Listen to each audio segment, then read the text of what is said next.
Olá! Hoje então nós comentaremos sobre o balanço de energia em um fluido, ou seja, como essas energias elas se dão e se movimentam ao longo de uma tubulação, ok? Então vamos começar a aula. Vou contar a história para vocês desta partícula aqui. Esta partícula que eu vou chamar de P, e aí eu faço a pergunta: qual é as variedades, as variantes de energia que esta partícula está submetida? Bom, então a nossa primeira resposta vai ser que esta partícula aqui, ela está submetida à energia potencial gravitacional. Portanto, se ela tem uma altura, ela tem uma energia potencial gravitacional, consegue desenvolver, transformar essa energia potencial gravitacional, por exemplo, em energia cinética, se ela tiver uma rampa e essa rampa descer, ok? Então, como esta partícula ela tem uma dada altura, ela tem uma energia potencial gravitacional. Esta partícula também tem o que a gente chama de energia cinética. Por quê? Como eu tenho um fluxo ordenado, eu tenho uma vazão, esta partícula ela está em movimento. Se ela está em movimento, ela tem a energia cinética. Portanto, então, esta partícula, a depender do fluxo, ela vai ter uma determinada velocidade. E aí eu consigo atribuir a essa velocidade uma dada energia cinética. Se for maior a velocidade, maior a energia cinética.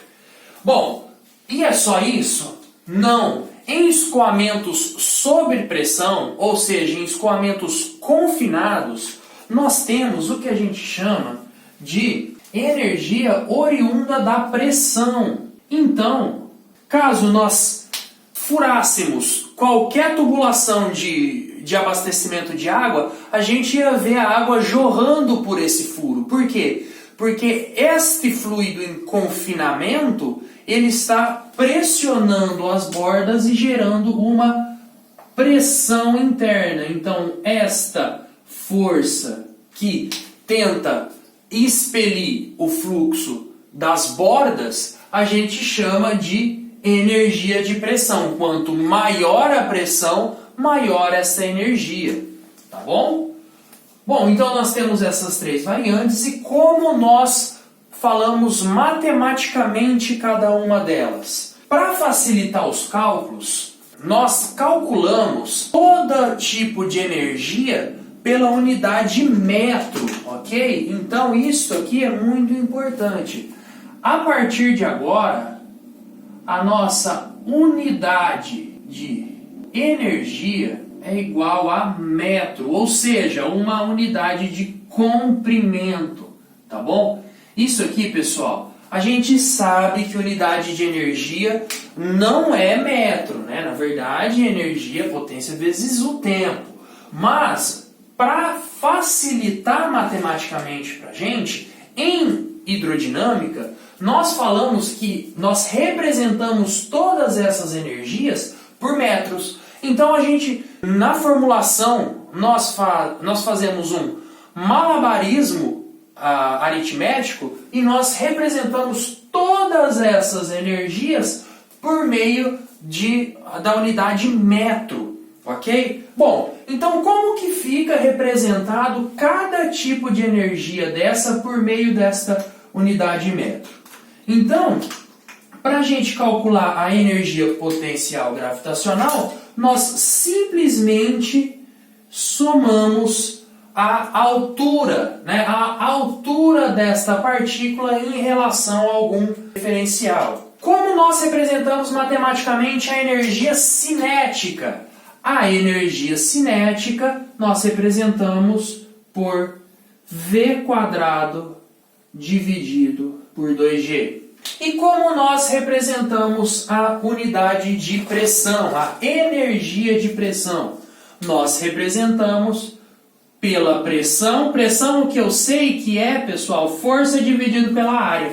pressão dividido pelo gama, que é a massa específica da água vezes a gravidade. Mas isso vai ficar um pouquinho complicado. Então, nós costumamos utilizar, principalmente em redes de abastecimento de água, não a pressão dividido por gama, mas simplesmente a pressão. E nós falamos agora que a pressão ela é dada em metros de coluna d'água. Bom, fisicamente, o que significa essa pressão em metros de coluna d'água? Vamos imaginar o seguinte. Vamos imaginar um tubo confinado, certo? Que esse tubo, ele tem uma determinada pressão. Se eu fizer um furo aqui nele, eu vou liberar essa pressão. E caso, eu coloque um tubo aqui, esta água ela está sob pressão, ou seja, ela está forçando em todas as direções a parede do tubo, e aí vai ocorrer o ingresso de água até uma dada altura relativo à pressão. Quanto maior a pressão, maior essa altura. E se a gente medir aqui, a gente consegue a pressão em metros de coluna d'água, tá certo? Então, são apenas maneiras diferentes que nós temos de representar a pressão. Então, toda vez agora que eu falar que a pressão, por exemplo, é 2 metros de coluna d'água, significa que se eu fizer um furo na tubulação e colocar um tubo, que essa água ela vai se elevar 2 metros. Se tiver pressão maior, vai para 3 metros de coluna d'água, 5 e assim sucessivamente. Bom, então nós temos 3 parcelas aqui. O que nós podemos fazer? Nós podemos fazer o seguinte, nós podemos somar e falar que a energia em qualquer ponto da minha tubulação, ela é dada pela cota que aquele ponto da tubulação está, mais a velocidade que a partícula está se desenvolvendo ao quadrado dividido por 2 vezes a gravidade, mais a pressão expresso em metros de coluna d'água. Então, em qualquer ponto da tubulação, nós temos esta configuração aqui. Tudo bem? Vamos ver esse exemplo aqui.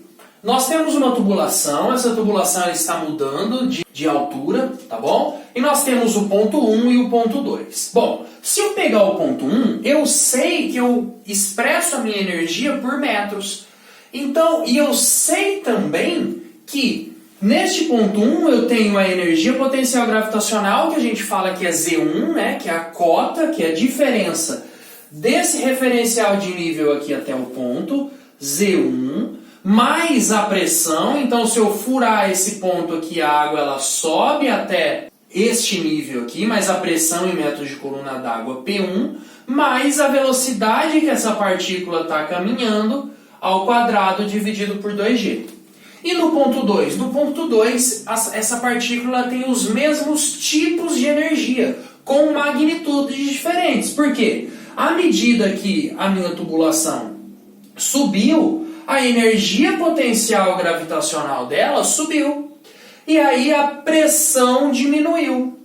Então nós temos Z2 mais P2 mais V2 ao quadrado dividido por 2G. E é muito importante lembrar disso aqui, porque prestem bem atenção. Se eu pegar esta energia no ponto 1, ela é exatamente igual, olha essa linha, ela é exatamente igual à minha energia no ponto 2. Por quê?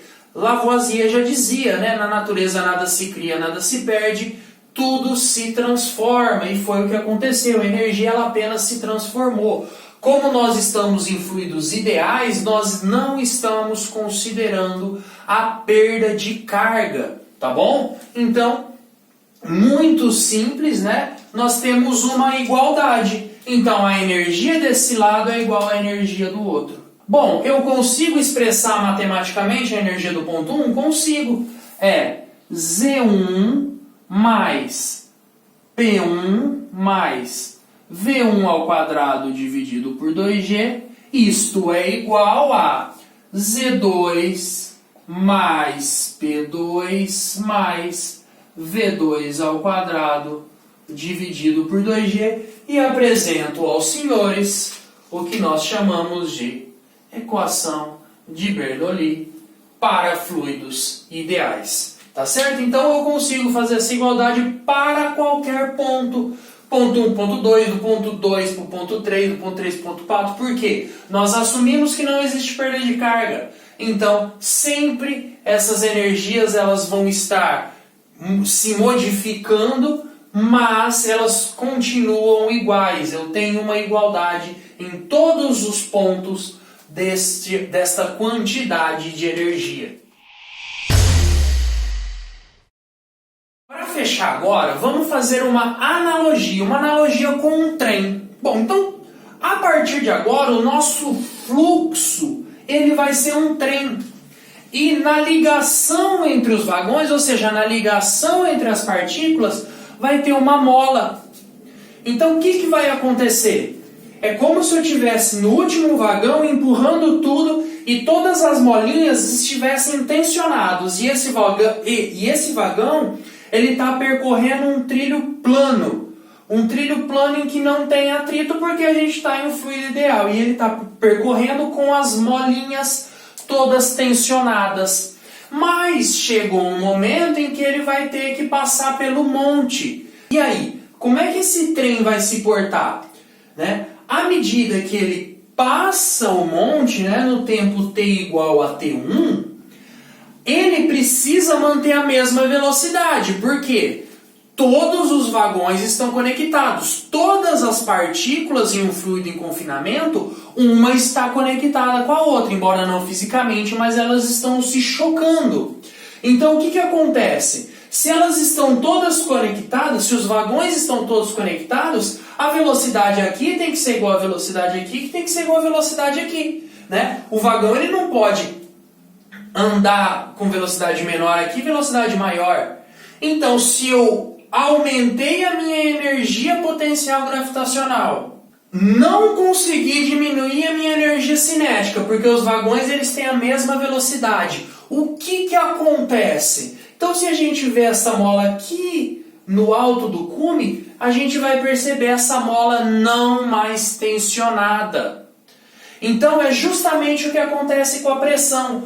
Quando a minha tubulação sobe e a velocidade não muda, o que muda? A pressão abaixa. Então a mola que não é mais tensionada aqui no começo, ela é uma analogia à pressão que diminui se a minha tubulação sobe e a velocidade é a mesma, ok?